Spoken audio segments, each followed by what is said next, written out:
Hello students, so we met again.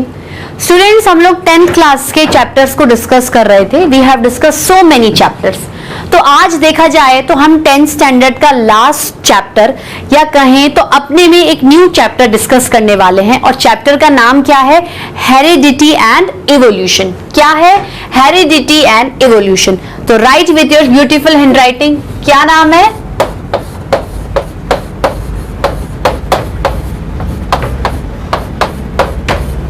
Heredity. नाम सुना सुना लग रहा होगा, रोजमर्रा की जिंदगी में बहुत बार यूज किया हुआ है ये नाम। बस चैप्टर भी इर्द गिर्द ही घूमेगा।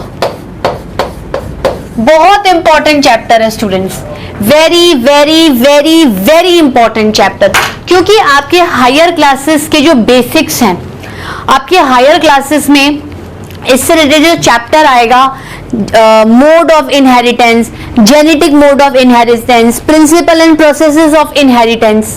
ठीक है, इनहेरिटेंस वर्ड अभी आप पढ़ोगे, लेकिन जो हायर क्लासेस में इसका ब्रॉड वर्जन है वो इससे काफी हाई कैटेगरी का है। यहां पर 10th में क्या है, आपको बेसिक समझने हैं। अगर आपने बहुत ध्यान से इस चैप्टर को पढ़ा, ठीक है, हर चीज को उसी पॉइंट पे क्लैरिफाई किया जहां पर आप कंफ्यूजन में हो, तो चैप्टर क्या है, बहुत ही इजी हो जाएगा आपके लिए। मैंने कहा ना, it is very very very very important chapter. मैं किसी चैप्टर पे इतना नहीं लगाती हूं, पर मैंने इस पे लगाया है क्योंकि इसको समझने के लिए आपको बार बार टर्म्स को ध्यान में रखना पड़ेगा।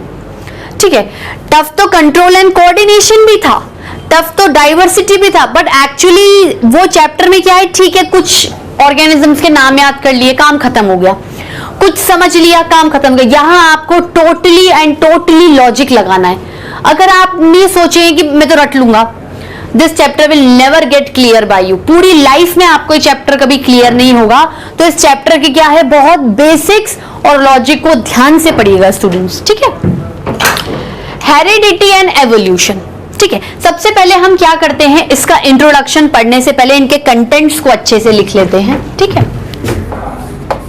क्योंकि कंटेंट्स से आपको खुद को समझ में आ जाएगा कि चैप्टर क्या कहने वाला है, स्टेप बाय स्टेप क्या पढ़ना है। कंटेंट में सबसे पहले दो तरीके से चैप्टर चलेगा।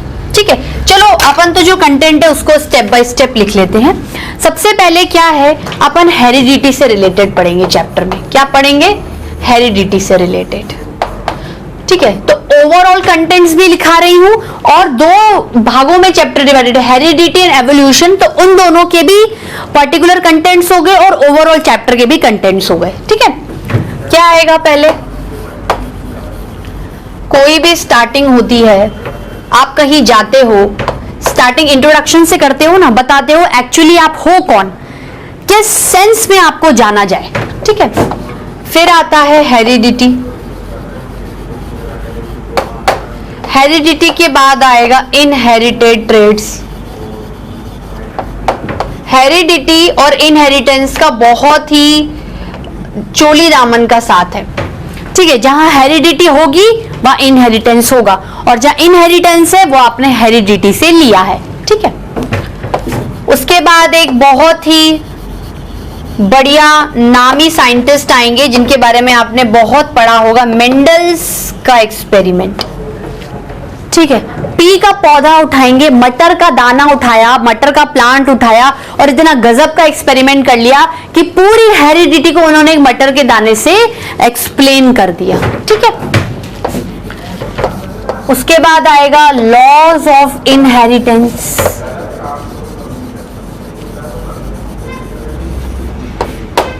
Laws of inheritance. ठीक है, देन आएगा सेक्स डिटर्मिनेशन। सेक्स डिटर्मिनेशन मतलब हम पता कर सकते हैं आफ्टर रिप्रोडक्शन मदर के यूट्रस में लड़की है या लड़का, इसका डिटर्मिनेशन इस चैप्टर में आपको पता चलेगा। ठीक है, फिर सेकंड जो टॉपिक आता है वो आता है वेरिएशन का। वेरिएशन मतलब कोई नई चीज देखने को मिलेगी, कोई नई चीज देखने को मिलेगी, पर पहले हेरिडिटी होगी, उसके बाद वेरिएशन नजर आएगा। इसमें जो कंटेंट्स आएंगे वो होंगे, ठीक है। Sorry students, it is not variation, it is evolution. I am so sorry, ठीक है। आपको एवोल्यूशन से रिलेटेड पढ़ना है, एवोल्यूशन के अंदर वेरिएशंस आएंगे। सो सॉरी स्टूडेंट्स, मैंने गलत लिख दिया था, प्लीज करेक्ट। एवोल्यूशन में जो कंटेंट्स आ रहे हैं उनके नाम क्या हैं? उनके नाम हैं evolution and its relation, evolution and its relation to variation, evolution and its relation to variation, ठीक है। क्या लिखा मैंने? Evolution and its relation to variation. जिस तरीके से आप दिन ब दिन नए कैरेक्टर्स इवॉल्व करते जाओगे, नयापन, वेरिएशन आपको नजर आता जाएगा, ठीक है। फिर हम पढ़ेंगे acquired versus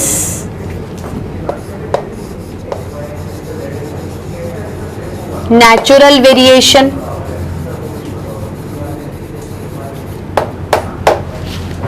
ठीक है। बात क्लियर हो रही है? कोई दिक्कत स्टूडेंट्स किसी को? उसके बाद यहां से यहां आ जाओ, फिर क्या आएगा? स्पेशिएशन। कुछ पॉइंट्स आप अभी लिख लीजिए, जब हम पढ़ेंगे तब क्लियर हो जाएगा। देन आएगा stages of evolution and finally last but not the least point, human evolution. Humans पे तो पढ़ना ही है, because they are the most powerful, develop and advanced creature of this earth, ठीक है स्टूडेंट्स। तो ये क्या है? इस चैप्टर के ओवरऑल कंटेंट्स भी है, और जो चैप्टर दो भागों में डिवाइडेड है, हेरिडिटी एंड एवोल्यूशन। हेरिडिटी के ये कॉन्सेप्ट है, एवोल्यूशन के ये कॉन्सेप्ट है, ठीक है। अब एक काम करिए, आप लोग इसको नोट डाउन करिए, फिर एक एक को स्टार्ट करते हैं। So students, have you noted down all the contents of this chapter? So let's start the chapter, ठीक है। Let's start the chapter। पहला पार्ट क्या पढ़ते हैं अपन चैप्टर को क्या करते हैं, दो पार्ट में डिवाइड कर लेते हैं। सबसे पहले हम हेरिडिटी से रिलेटेड सब कुछ पढ़ेंगे, देन इवोल्यूशन से रिलेटेड, ठीक है। चलिए, तो पहला हेडिंग डालिए हेरिडिटी। उसके अंदर उसका पहला कंटेंट कौन सा पढ़ने वाले हैं हम लोग? कौन सा पढ़ने वाले हैं? इंट्रोडक्शन पढ़ेंगे ना। भले चैप्टर को दो भाग में डिवाइड किया है, चैप्टर का इंट्रो तो वैसे भी पढ़ना रहता है, ठीक है। चलिए लिखिए, क्या डालूंगी मैं?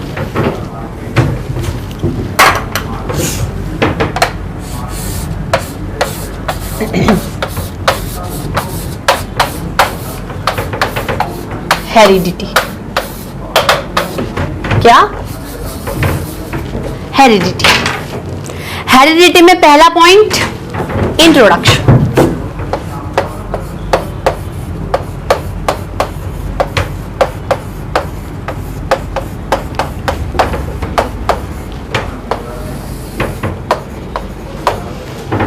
किसका इंट्रोडक्शन? ओवरऑल चैप्टर का इंट्रोडक्शन और पर्टिकुलरली हेरिडिटी का भी, ठीक है। क्या देखते हो आप इस चैप्टर में? आपने इससे पहले कौन सा चैप्टर पढ़ा? Control and coordination. Link it with how do organism reproduce. मैंने आपको उसकी पावर बूस्टर क्लास करा दी है, सब कुछ कंप्लीट हो गया स्टूडेंट्स उस चैप्टर में। आप ये देखो, ऑर्गेनिजम्स जब रिप्रोड्यूस होते हैं, जब कोई न्यू ऑफस्प्रिंग्स अपने पेरेंट्स से बनता है, क्या ऑफस्प्रिंग अपने पेरेंट्स के जैसा दिखता है? You say yes ma'am, the answer is always yes. Nobody is going to say the answer no.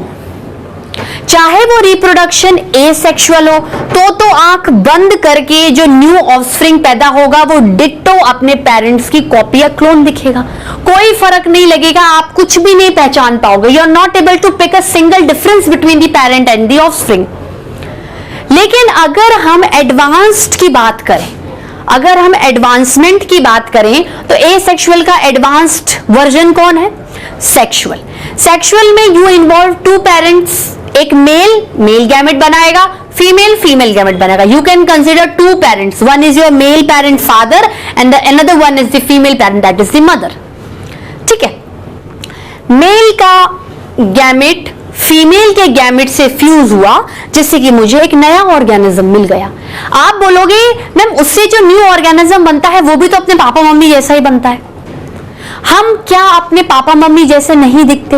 या आप में से ऐसा कौन है जो अपने पापा मम्मी जैसा नहीं दिखता? You will say no at any time. आप नहीं बोल ही नहीं पाओगे. आप बोलोगे मैम मेरी कुछ तो चीजें ना, आंखें ना पापा से मिलती हैं, बाल ना मम्मी पे गए हैं, मम्मी के बाल लंबे हैं तो मेरे भी बाल लंबे हैं, पापा के बाल ब्राउन हैं तो मेरे भी ब्राउन हैं, मम्मी की आंखें नीली हैं तो मेरी भी. मतलब आप मिक्स करके बोलोगे कि भाई कुछ तो आपने मम्मी से उठाया है और somewhat you picked it from your father. ये क्या है? ये जो आप ले रहे हो, आई कलर, योर बिहेवियर, जैसे आप में बहुत पेशेंस है, ठीक है, आप हर चीज को बहुत ही पेशेंटली डील करते हो, तो आप बोलोगे कि ये चीज ना मेरे जीन्स में ही है. मेरे पापा भी बहुत पेशेंट थे और दादाजी भी बहुत पेशेंट थे. वो हर चीज को बहुत ही पोलाइटली, बहुत ही विनम्रता से, बहुत ही शांति से डील करते थे. ऐसा नहीं कि जरा सी बात बिगड़ी और धमाका मचा दिया. ठीक है, तो आप बोलोगे ये तो मेरी हेरिडिटी में है, जीन्स में है. आप बोलोगे यहां पर ना आपको डायबिटीज होने के चांसेस हैं. क्यों भाई? मेरे पापा को भी है, मेरे दादा दादी को भी थी, उनके पापा को भी थी, परदादा को भी थी, घर में चाचा को भी है. मेरे को होने के चांसेस हैं क्योंकि मैं जीन से उनको ले सकता हूं. ये मेरी हेरिडिटी में है. ये वर्ड आप रोजमर्रा की जिंदगी में बहुत बार बोलते होंगे. ठीक है, मेरे बाल ना सफेद हो रहे हैं, पापा के भी इस उम्र में हो गए थे, या मेरे पापा के बाल तो कभी सफेद में मेरे भी नहीं हो रहे. ये तो मेरी हेरिडिटी है, फैमिली की हेरिडिटी है. मतलब क्या heredity species to species, generation to generation pass नहीं हो रही है? आपको कैसे पता चला कि आपको वो चीज आपके पापा से मिल गई या पापा में वो चीज दादाजी की थी? ये आपको नहीं पता ना. आप गेन करते जा रहे हो स्टेप बाय स्टेप, तभी तो आपको पता चल रही. आपके दादाजी की जेनरेशन थी, देन आपके पापा की जेनरेशन आई, देन आपकी जेनरेशन आई. जेनरेशन मतलब पीढ़ी, पीढ़ी दर पीढ़ी आपकी स्पीशीज दिन ब दिन डेवलपमेंट की तरफ जा रही है. उसकी सर्वाइवल की चांसेस दिन ब दिन बढ़ते जा रहे हैं.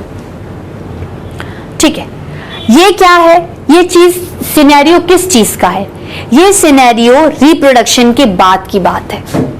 रिप्रोडक्शन हो गया, गैमीट्स का फ्यूजन हो गया, पहले फॉर्मेशन हुआ, ट्रांसफर हुआ, फ्यूजन हुआ, जो भी न्यू ऑर्गेनिज्म बना उसे देखकर हमने ये पूरी हेरिडिटी का सिनेरियो क्या कर लिया? क्लियर कर लिया. ठीक है, और अब दूसरी बात, चलो आपके कुछ चीजें, ये कैरेक्टर जो मैं बोल रही हूं ना, ये मैं अभी धीरे धीरे क्लियर करूंगी. इंट्रोडक्शन में हर चीज नहीं बताऊंगी. अब जैसे कोई चाइल्ड पैदा हुआ, कोई लड़की पैदा हुई, ठीक है, फादर के ब्राउन हेयर थे, उसको भी ब्राउन हेयर मिल गए. मदर की ब्लैक आईज थी, उसको ब्लैक आईज मिल गई.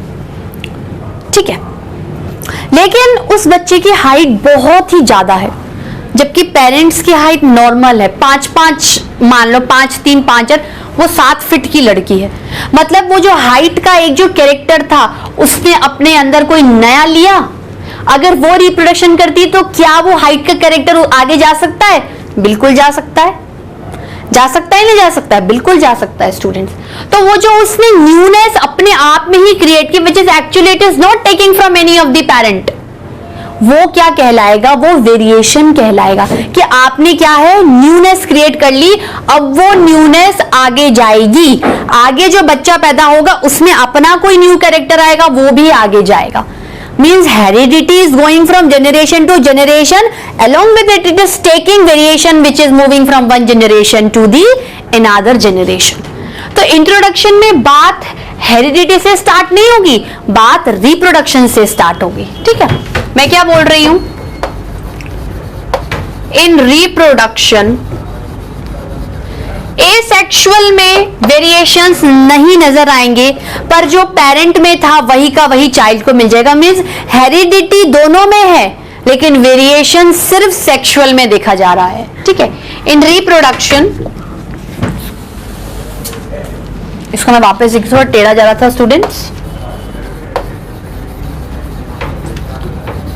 इन रिप्रोडक्शन क्या बोलूंगी मैं? Offsprings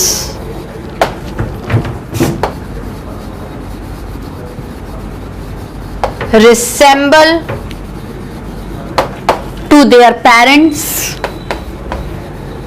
Offspring resemble to their parents. Resemble मतलब look like. Look like to their parents. ठीक है। अब रिप्रोडक्शन में कौन से दो खास रिप्रोडक्शन आपने पढ़े? Asexual and sexual. ठीक है, तो जो दो मोड थे उनके रेस्पेक्ट में डिस्कशन करें तभी आपको हेरिडिटी का कॉन्सेप्ट क्लियर होगा। ठीक है, एसेक्सुअल, सेक्सुअल। ठीक है, एसेक्सुअल में क्या है? ऑफस्प्रिंग कैसा है? Offspring completely identical to the parent, that's why called this clone. completely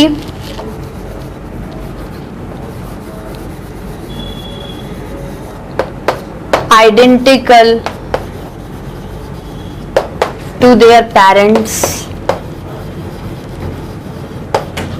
ठीक है, इसलिए क्लोन वर्ड आया। समझाने के लिए बता रही हूं, ये सब आप पढ़ चुके हो। लेकिन सेक्सुअल में क्या है? Offspring not completely copies of parents, not completely copies of parents। completely का मतलब क्या है? exactly। आए तो वो पेरेंट्स से ही हैं, पैदा तो वो कॉपी तो उन्हीं की है, पर exactly सिमिलर नहीं है। ठीक है, यहां से मैं कंटिन्यू करती हूं। In sexual reproduction,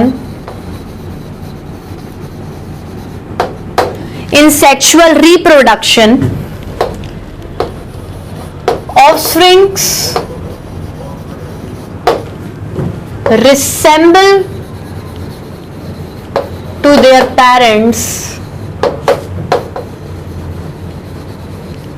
to a great extent। काफी हद तक पापा मम्मी की तरह दिखोगे। to a great extent,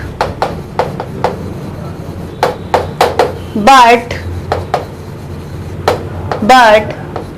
the offspring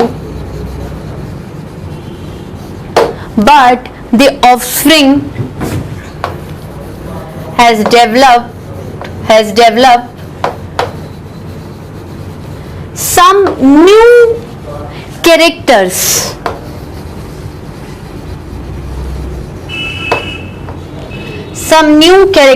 of its own also। खुद के भी होते हैं, of its own also। वो जो कैरेक्टर उन्होंने खुद से डेवलप किया वो उस पर्टिकुलर ऑर्गेनिज्म के क्या हो जाएगा? यूनिक हो जाएगा। ना तो पेरेंट्स में आया था और ना ही अभी वो किसी और को दे रहा है। तो that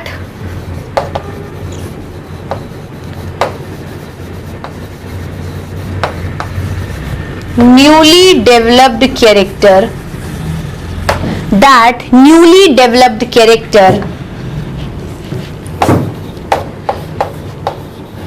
is particular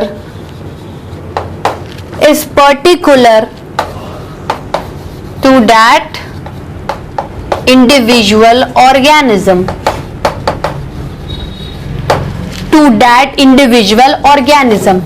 Jin parents से आप आए हो वो भी कहीं ना कहीं रिसेंबल करते होंगे और उनमें खुद में भी कोई एक कैरेक्टर नया होगा जिससे आप क्या बोलते हो? वेरिएशन। तो ये चीज जो डेवलपमेंट हुई है न्यू कैरेक्टर की, this is concept of variation.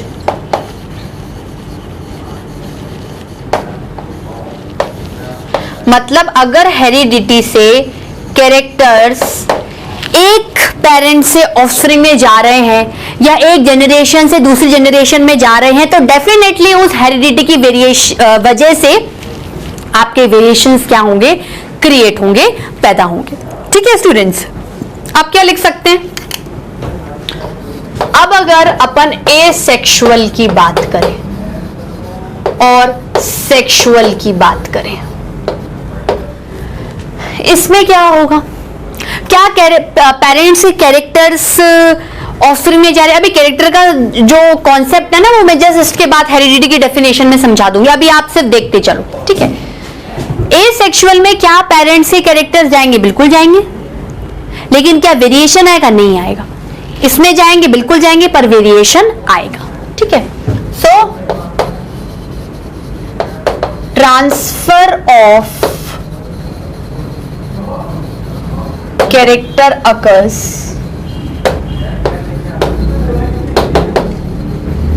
ये मैं हटा देती हूं, शायद इसके नीचे लिखने में आए।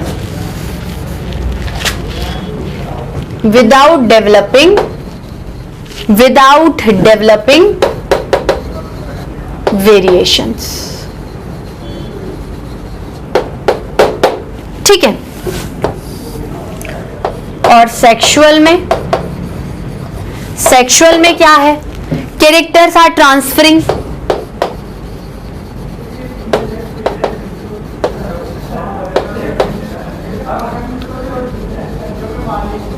transfer of characters occurs with development of variation at every time.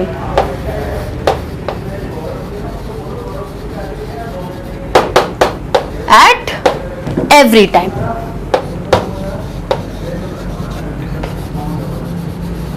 At every time.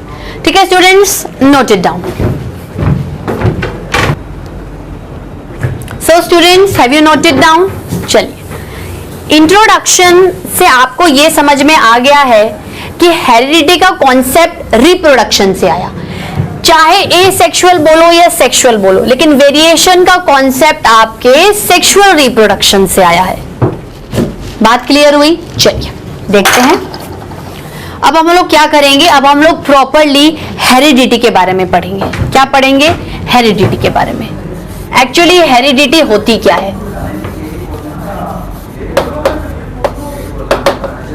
Heredity का मतलब क्या है? हेरिडिटी का मतलब ये है transfer of characters from parents to the offspring. पहले फटाफट डेफिनेशन लिख लेते हैं। क्या लिखूंगी मैं?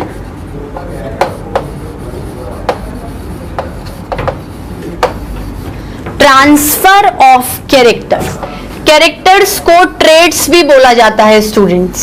क्या बोला जाता है? ट्रेड्स। ट्रांसफर ऑफ कैरेक्टर्स और traits from parents to their offsprings. मतलब पेरेंट्स से ऑफस्प्रिंग कैसे बने स्टूडेंट्स? रिप्रोडक्शन से। तो जब तक रिप्रोडक्शन नहीं होगा ट्रांसफर ऑफ कैरेक्टर्स नहीं होंगे। ट्रांसफर ऑफ कैरेक्टर्स नहीं होंगे तो हेरिडिटी का कॉन्सेप्ट नहीं आएगा। बात क्लियर हुई? बिल्कुल। कोई दिक्कत, कोई क्वेश्चन? ओके। अब सबसे पहले तो ये देखना है कि चलो ठीक है, ये बात तो बहुत इजीली समझ में आ रही है कि ट्रांसफर हो रहा है। ट्रांसफर किस चीज का हो रहा है? ट्रांसफर कैरेक्टर्स और ट्रेड्स का हो रहा है। अब actually what do you mean by, तब से गाना गा रही हूं, कैरेक्टर कैरेक्टर कैरेक्टर कैरेक्टर और ट्रेड। कैरेक्टर मतलब कोई भी पर्टिकुलर फीचर किसी भी ऑर्गेनिज्म का, जैसे आई कलर, हाइट, ठीक है, skin colour, hair colour, eyes की शेप कैसी है, आई लैशेस, ईयर, ये ईयर जैसे किन्हीं का ये जो ईयर, जैसे मैंने जहां इयरिंग पहन रखा है, ईयर क्या होता है? लोब होता है। ईयर लोब होता है नीचे से, तो नीचे से कभी कभार जो लोब होता है, पर बोलते ना अरे तेरे पास तो स्किन ही नहीं है, ईयर की जो नीचे वाली स्किन ही नहीं है, तो जो ईयर लोब होता है वो आपकी ये नेक की स्किन से जुड़ा हुआ रहता है। तो ये भी क्या दो तरीके के होता है। फ्री मतलब कि ये स्किन से अटैच नहीं, पूरा कान आपको ऐसे गोल सा दिखेगा, ठीक है। और अटैच का मतलब क्या होता है कि ईयर लोब स्किन से जाके नीचे अटैच हो गया, वो प्रॉपरली आपको वो जो बोलते हैं ना स्किन नहीं दिखती इयरिंग पहनने के टाइम पर, वो सिचुएशन हो जाती है। ठीक है। बिहेवियर, कोई ऐसा पर्टिकुलर फीचर जो आप में है आपने अपने ऑफस्प्रिंग को दे दिया है। ठीक है, जैसे आई कलर, तो ये पर्टिकुलर क्या है, ये कैरेक्टर्स हैं, ये ट्रेट्स हैं। ठीक है, एग्जाम्पल लिखते हैं। कैरेक्टर और ट्रेट मतलब features exhibited by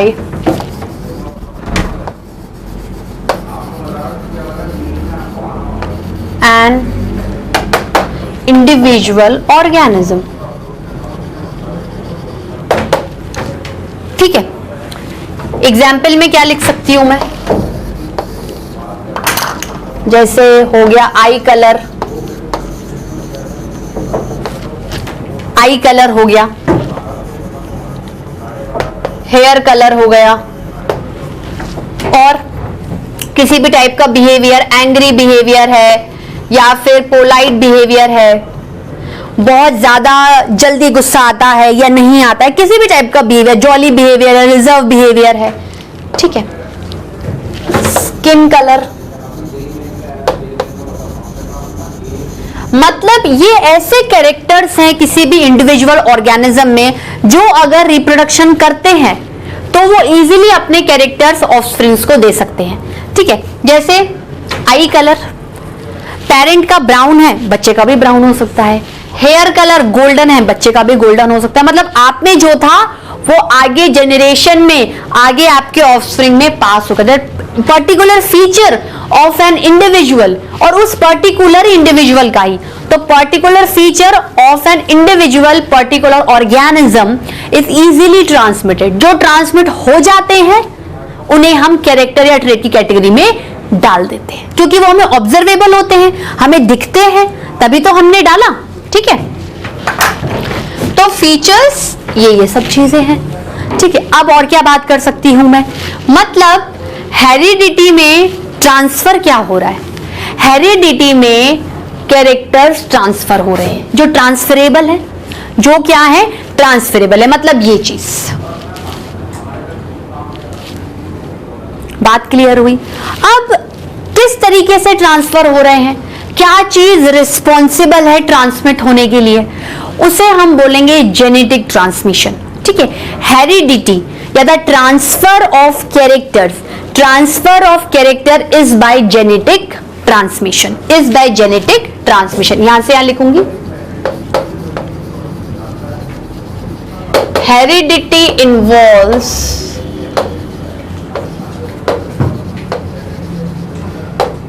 heredity involves genetic transmission.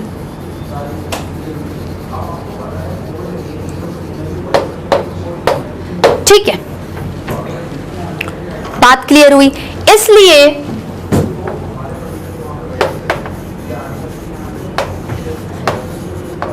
Heredity को स्टडी ऑफ जेनेटिक्स भी कहा जा सकता है। हेरिडिटी पढ़ना मतलब जेनेटिक्स के बारे में टॉप मोस्ट नॉलेज लेना। हेरिडिटी पढ़ना मतलब जेनेटिक्स के बारे में टॉप मोस्ट नॉलेज लेना।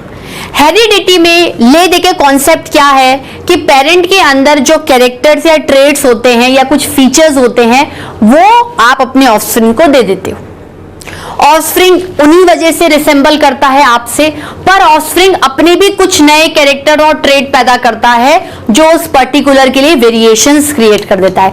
जब वो ऑफस्प्रिंग रिप्रोडक्शन करेगा तो वो वाला कैरेक्टर आगे जा सकता है, बिल्कुल जा सकता है। तो दिन ब दिन क्या हो रहा है, न्यू स्पीशीज मिल रही है ना, आप बिल्कुल एक जैसे कहां दिख रहे हो। ठीक है, ये थोड़ी है कि अमीबा बना तो अमीबा एक जैसा बनता गया। ठीक है, मेरी जैसे शक्ल की कोई लड़की बननी तो बनती ही गई, थोड़ा बहुत कहीं रिसेंबल हो गया कि किसी का साइड फेस मिल रहा है, किसी का कुछ मिल रहा है, अरे आप तो बिल्कुल वैसे दिख रही हो, लेकिन सेम टू सेम तो आप मुझे नहीं खड़ा कर सकते ना। हो सकता है मेरी आंखें मैच करें, मेरा बिहेवियर अलग हो, मेरा बिहेवियर बहुत अलग है, उसका बहुत अलग है।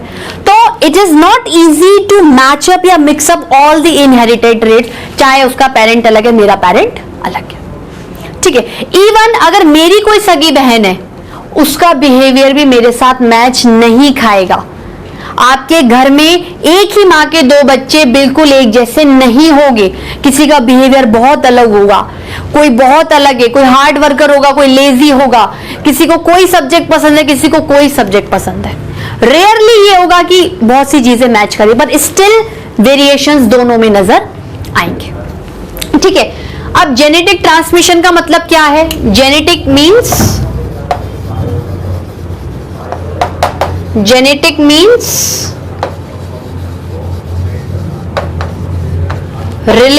To jeans.